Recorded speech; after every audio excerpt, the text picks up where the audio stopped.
As you know, people around the world started spending more of their time at home looking into their computers and cell phones. According to Statistics Canada, 4 out of 5 adults experience a back problem sometime in their life. Around 85 to 90% have back pain with no specific cause. Playing factors can be poor muscle tone, sedentary lifestyle, obesity, smoking, poor posture, or improper lifting. There is also a suggestion that chronic stress and depression add on to the effect. Without further ado, let's go and ask for some tips on how to take care of our bodies. Dr. Martin Lai, chiropractor, kinesiologist, and acupuncturist.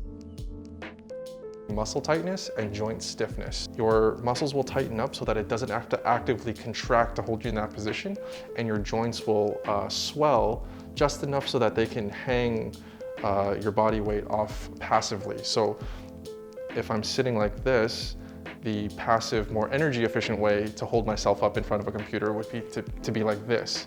So now you have shortening of your pecs, your neck is jutted out forward, your shoulders are rolled in front of you. There's a study out of the University of Waterloo by Dr. Stu McGill, who has indicated about 20 minutes is really the time it should take for you to start adapting. So if you can move before the 20-minute mark, you'll be able to preserve motion and mobility through your body without having these adaptations like muscle tightness or joint stiffness settling in.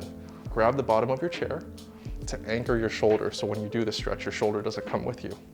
By pulling with your hand, the stretch is higher up. By shifting your body weight over, you move the stretch further down the neck into the top of the shoulder. In order to move the stretch anterior to the front, what you're going to do is from this position, you're going to look up, just like that. And then in order to move the stretch to the back of the neck, you're going to pull down, pointing your nose towards your armpit. With individuals with wrist pain, usually what that results from is having too much pressure through the wrist, and that's because there may be a lack of elbow support. So what I would recommend for most individuals who are working at a desk is if you can use the armrest to support the weight of your elbow, you're not hanging the weight of your shoulder off of your wrist when you're making contact. Some of the wrist stretches that you can do is you're gonna have your arm out in front of you, you're gonna pull your knuckles towards you, and that should stretch out the top half of your forearm. Okay, to increase the stretch from this position, you're going to point your fingers away from you, and that should increase the stretch. Okay. Similarly, pull the knuckles towards you, and that'll stretch out the underside. If you have a lot of clicking, if you have a lot of mousing, there's a trigger point at the web of your hand. And if you release through here, you'll find relief from mousing as well. When you're on a bit of a roll at work, people tend to miss breaks, they miss pee breaks, they miss meals, all for the sake of trying to get through the day, trying to get to the deadlines. It's important to stay hydrated, It's important to eat, it's important to take your bathroom breaks. It's important to just get up, right? Kind of speaking to the first point that we made earlier, you want to make sure that your body maintains its mobility. You don't want to be in any one position for longer than about half an hour. A lot of individuals now have this issue of looking immediately down in front of them, and what that does is it creates a huge strain on the muscles behind your neck and the base of your skull.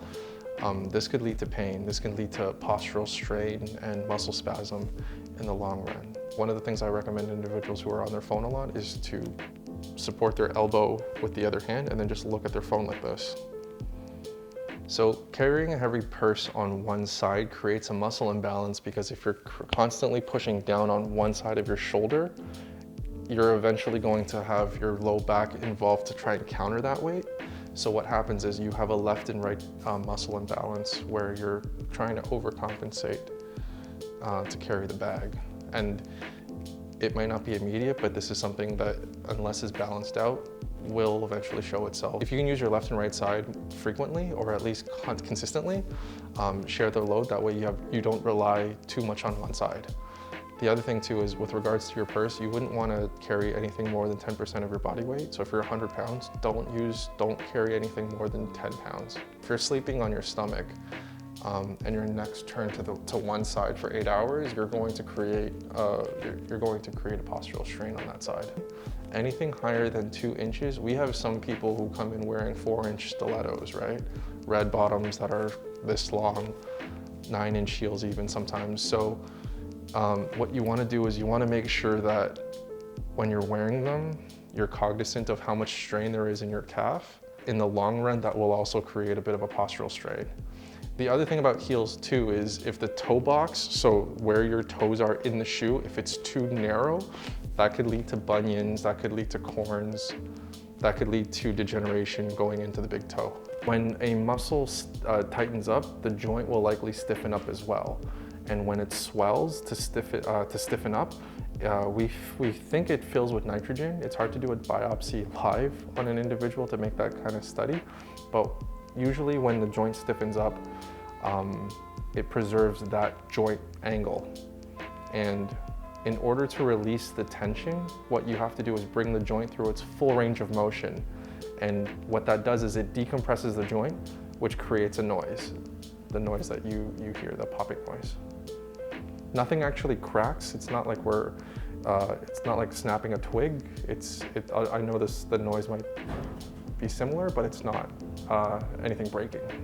And there you have it, folks. Remember, to be efficient, you've got to be healthy. Now go take that pee break and do a stretch or two before going back into your work. Youngju Jun reporting for the Aquinian.